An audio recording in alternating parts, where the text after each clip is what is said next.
July 18, 1944. Near St. Lo, Normandy. The operations tent had gone strangely quiet. Outside, engines rumbled through the mud while rain drummed against canvas roofs. Messengers hurried between jeeps carrying fresh reports from the front. Maps covered every table, their colored pins marking villages that had already changed hands twice in a single day. Inside the command tent, young Corporal Daniel Mercer stood near the back wall, clutching a stack of reconnaissance photographs. He had no intention of speaking. Corporals did not interrupt colonels. They certainly did not challenge generals. Then he looked again at the route drawn across the largest map. His stomach tightened. The blue pencil line crossed a narrow valley surrounded by thick hedgerows. Mercer knew that valley. He had crawled through it only 12 hours earlier under enemy fire. It wasn't empty anymore. German anti-tank guns were hidden there. If the armored column followed the planned route at dawn, hundreds of American soldiers would drive directly into a carefully prepared kill zone. He looked around. Nobody else seemed to notice. For a moment, he said nothing. Then someone asked the question that changed everything. Any objections? Mercer slowly raised his hand. Several officers turned. One captain frowned. You have something to add, Corporal? Every eye in the room settled on him. Yes, sir. The silence that followed felt heavier than the rain outside.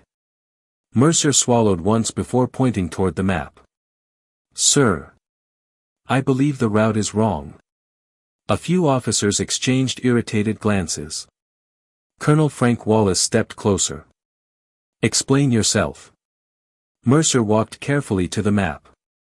His boots left wet prints across the wooden floor. The reconnaissance photographs are already outdated. He spread fresh images across the table. The Germans abandoned the western ridge yesterday. During our patrol last night we observed engineers digging gun positions here, and here. His finger stopped over the valley. They're waiting for armor. A major folded his arms. Those photographs haven't reached headquarters. They couldn't have, sir. Why not? Because my patrol brought them back less than an hour ago. The room became quieter. Still, another officer shook his head. Corporal, do you understand that this route has already been approved? Yes, sir. And you're telling us everyone here is mistaken? Mercer hesitated. No, sir. He looked at the photographs again. I'm saying the enemy changed faster than our maps. Nobody answered. Finally Colonel Wallace dismissed him. Leave the photographs. Return to your unit. Yes, sir. Mercer saluted and walked out. The whispers began before the tent flap closed behind him. He embarrassed the entire planning staff. Too much confidence. Someone should remind him of his rank. Outside, Mercer climbed into the back of a muddy truck beside Private Lewis Grant. How bad was it? Grant asked. Mercer stared toward the distant artillery flashes. I don't know. You look like you're expecting prison. Mercer managed a tired smile. Maybe just kitchen duty for the rest of the war. Neither man laughed. That evening the planned advance was delayed. More reconnaissance aircraft flew over the valley. Additional patrols disappeared into the hedgerows. Hours passed. No word came back. Around midnight the first scouts returned. Then another patrol. Then another. Every report matched Mercer's warning. Hidden artillery. Camouflaged anti-tank positions. Fresh minefields. Entire German defensive lines invisible on previous aerial photographs. One lieutenant quietly removed the blue route from the operations board. Nobody mentioned the corporal's name. By sunrise a completely different advance had been prepared. American tanks bypassed the valley entirely. Instead of driving into a deadly trap, they struck weaker German positions several miles east. Resistance collapsed before noon. Engineers later counted dozens of hidden guns overlooking the original road.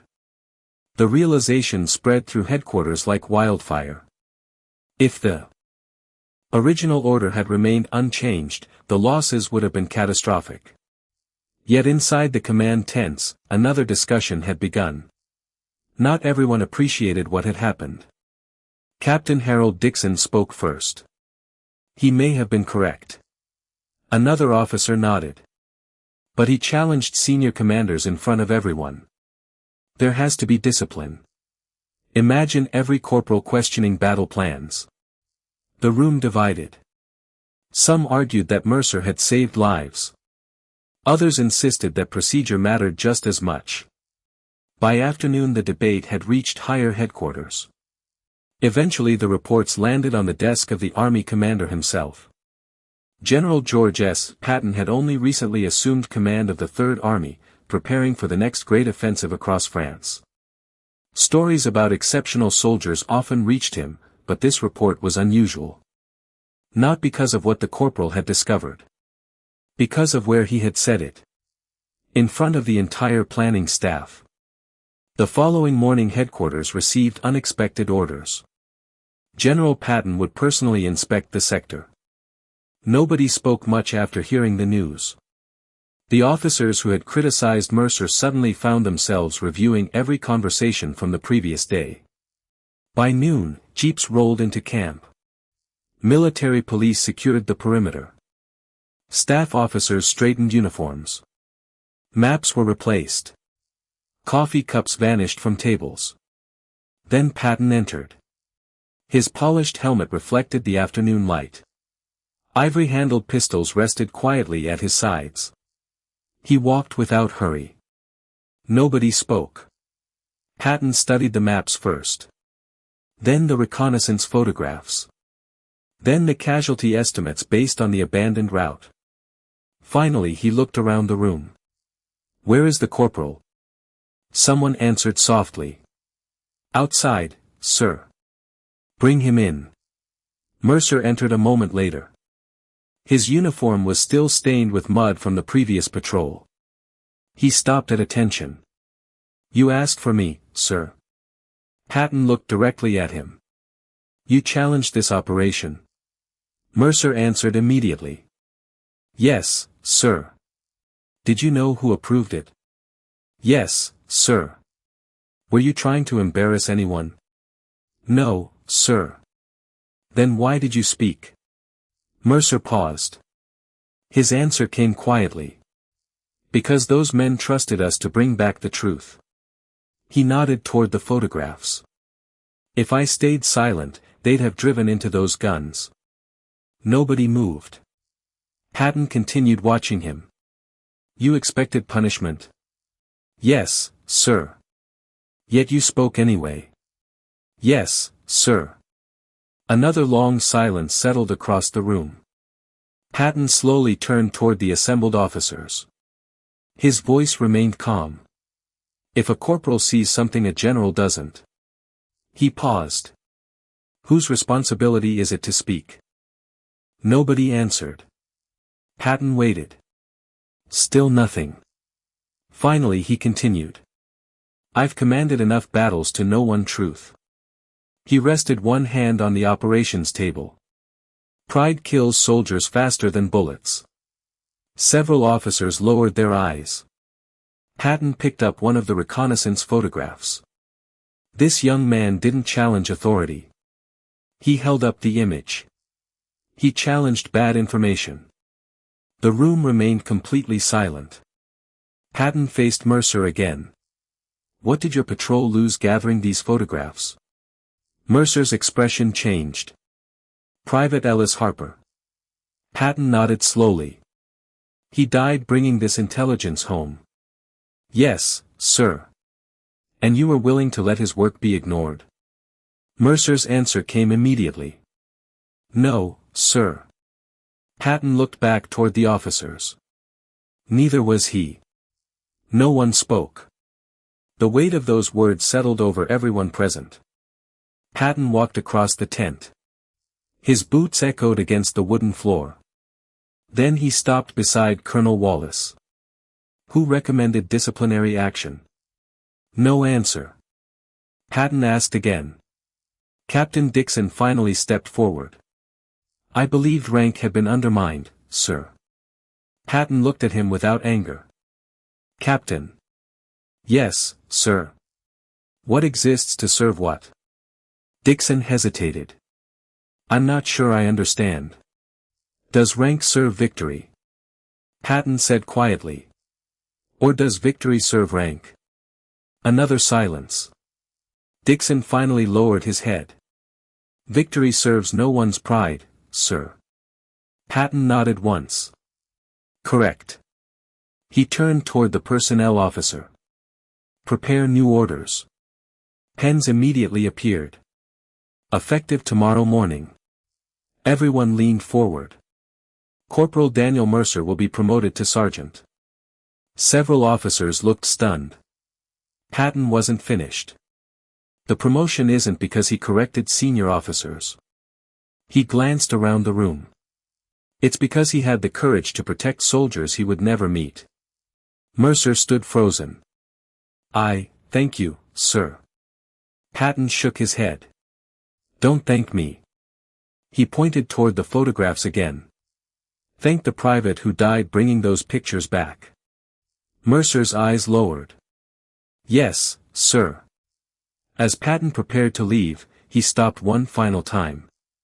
There is something every commander should remember. The room fell silent once more. The battlefield doesn't care how many stars are on your shoulders. He looked around slowly. It only rewards those willing to see the truth. Then he walked out. The sound of his boots faded into the distance. No applause followed. No celebration came. Only quiet reflection. The next morning Sergeant Daniel Mercer pinned on his new stripes before sunrise. Private Lewis Grant looked at them and smiled. Feels different? Mercer glanced toward the road that had never been used. Not really. Grant laughed. You just became a sergeant. Mercer looked toward the distant hedgerows where hidden guns still waited for enemies who never arrived. It wasn't about the stripes. What was it about? Mercer thought for a long moment. The men who came home because someone spoke. Years later, veterans from that division rarely remembered the promotion itself. They remembered the road that was never taken. The ambush that never happened. The hundreds of letters that families never had to receive. History often celebrates great generals for winning battles. But sometimes victory begins with the quiet courage of the lowest-ranking soldier in the room. Because true leadership is not measured by the authority to give orders. It is measured by the humility to listen when truth comes from an unexpected voice. What would you have done? Let us know in the comments below. And if you want more World War II stories where humanity, war, and difficult decisions collided, make sure to subscribe.